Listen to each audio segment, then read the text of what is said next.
દાહોદ દેલસર ગામમાં રાત્રિના સમયે વીજ પુરવઠો બંધ થતાં ગ્રામજનો મોટી સંખ્યામાં ગલાલિયાવાડ વિસ્તારની MGVCL ઓફિસ પર પહોંચ્યા। આજરોજ બુધવાર 9 કલાકની વાત કરીએ તો છેલ્લા 1 વર્ષથી દેલસર અને ગલાલિયાવાડ વિસ્તારના ગ્રામજનો અચાનક જ અને કોઈ કારણસર અચાનક વીજ પુરવઠો કલાકો સુધી બંધ કરી દેતા જેના કારણે ગ્રામજનો હેરાન પરેશાન થઈ રહ્યા છે। ગ્રામજનો દ્વારા જણાવ્યા અનુસાર દેલસર અને ગલાલિયાવાડ ફીડરમાં એક જ લાઇન છે, જ્યાંથી ગલાલિયાવાડમાં વીજ લાઇન જોઈન થઈ છે ત્યારથી ગ્રામજનો અચાનક જ વીજ પુરવઠો બંધ થઈ જતા ગ્રામજનો હેરાન પરેશાન થઈ રહ્યા છે। ખાસ કરીને લાઇટો બંધ થઈ હોવાનું કારણ જાણવા મળતા ગ્રાહક MGVCL ઓફિસે ફોન કરે છે, ત્યારે ગ્રાહકોને કમ્પ્લેન સાંભળવા માટે ઓફિસ પર બેઠેલા ઓપરેટર ફોન ઉપાડતા નથી અને ગ્રામજનોના જણાવ્યા અનુસાર ઓપરેટર દારૂ પીધેલ હાલતમાં હોય છે। જ્યારે પણ ફોન લગાવીએ તેનો ફોન વ્યસ્ત આવે છે અને લાઇટો કોઈ પણ સમયે બંધ થઈ જતા ચોરોનો પણ ત્રાસ વધ્યો છે, જેને લઈ ગ્રામજનો મોટી સંખ્યામાં ગલાલિયાવાડની MGVCL કચેરી ખાતે પહોંચી હોબાળો કરતા વીજ પુરવઠો તાત્કાલિક શરૂ કરાતા સવાલ ઊભા થયા, જેને લઈ આ બાબતે ઘટતી કાર્યવાહી કરવામાં આવે તેવી ગ્રામજનો દ્વારા માંગ કરવામાં આવી છે। રિપોર્ટર અજય સાંસી। છેલ્લા 1 વર્ષથી સમસ્યા છે અમારે એકચ્યુઅલી દેલસરમાં વિસ્તાર લાગે અમારે, પણ ગલાલિયાવાડ ફીડરમાં બધું એક જ ફીડરમાં બધું જોઈન્ટ કરેલું છે અને છેલ્લે જ્યારથી 1 વર્ષમાં જોઈન્ટ કર્યું છે ગલાલિયા ફીડરમાં ત્યારથી લાઇટનો અતિશય ત્રાસ વધે। ગલાલિયાવાળા પણ એટલા પરેશાન છે અને દેલસરવાળા પણ એટલા પરેશાન, ખરડીવાળા પણ એટલા પરેશાન છે, કારણ કે જ્યારે પણ લાઇટ જાય એટલે લગભગ 3-4 કલાકે લાઇટ આવતું હોય છે અને દિવસમાં 5 થી 7 વાર લાઇટ જતું હોય છે। બીજી વસ્તુ, જ્યારે કમ્પ્લેન કરવા આવીએ છીએ તો કોઈ ઢંગથી જવાબ નથી। ઓપરેટર લગભગ રાત્રે ઓપરેટર તો દારૂના નશામાં ધોતા જ હોય છે, એનો ફોન સતત વ્યસ્ત જ આવતો। કાલે આખી રાત્રે લાઇટ બંધ હતું અને કાલે લગભગ ચોરો પણ હવે તો આવતા થઈ ગયા છે। ખરડીમાં પણ ચોર આવ્યા, અઠવાડિયા પહેલાં અમારા દેલસર રોડ પર પણ ચોર આવ્યા હતા।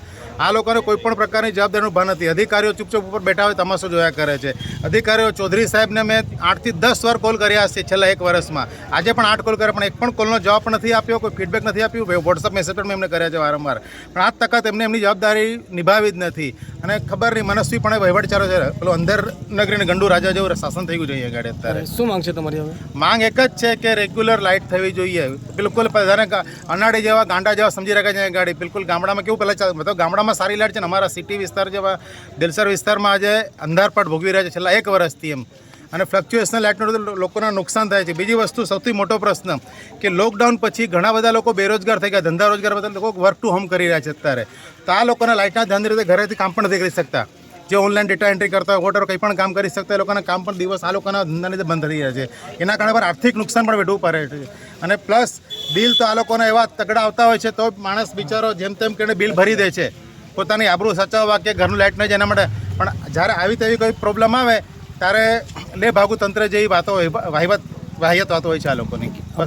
આજે કેટલા કલાકથી લાઇટ નથી? આજે ગઈકાલે રાત્રથી વાત કરું તો ગઈકાલે 9:30-10 વાગે લાઇટ ગયું હતું તો સવારે 4:30 વાગે આવ્યું અને બપોરે 1 વાર ગયું તો ફરી મોડું આવ્યું, પછી 4 વાગે ગયું તો 6:30 આવ્યું, 6:30 પછી 7 વાગે ગયું, ફરી થોડી વાર માટે ફરી અત્યારે બંધ છે લાઇટ। હવે જ્યારે પણ અહીંયા આવીએ છીએ તમારું લાઇટ આવ્યું તમે જાઓ ચાલો કરો, અરે તમે મેન્ટેનન્સ કેવું કરો? દર મંગળવારે તમે લોડ શેડિંગ કરો છો તો કેવું મેન્ટેનન્સ કરો તમે અહીંયા ગાડી? કે માણસ લોકો ખરેખર TADA મફતના TADA ભોગવે છે કર્મચારી, રાઉન્ડ પર જાય ટ્રીપ મારીને આવે છે, ગાડીના ફેરા બોલાડે છે, મફતમાં મીટર ચાલે છે સરકારના, આપણા પૈસે ગાડીઓ ફરે છે આનાની બધાની, કારણ કે આજે 60-60 હજાર રૂપિયા બિલ વસૂલે છે કે પ્રાઇવેટ વ્હીકલ બધા ઇતિહાસ છે અમારી પાસે। હવે RTIમાં અમે જવાના છે ને એક રેકોર્ડ કઢાવીશું, કયો કર્મચારી કયા રૂટ પર ક્યારે કામ કરવા ગયો એનો રિપોર્ટ અમને આપો એમ એ ખબર પડશે, અને કયા અધિકારીએ એને લોકબુક પર સહી કરી છે એ બધી રિપોર્ટ હું કાઢાવીશ આ લોકો। છોડો નહીં હવે આ લોકોને, કારણ કે અમે જેટલા પરેશાન થયા છીએ એમને ખબર નથી હજુ એમ, પણ હવે નહીં છોડીએ આ લોકોને એમ। ઓકે, આપનું નામ? વિનય પંચાલ।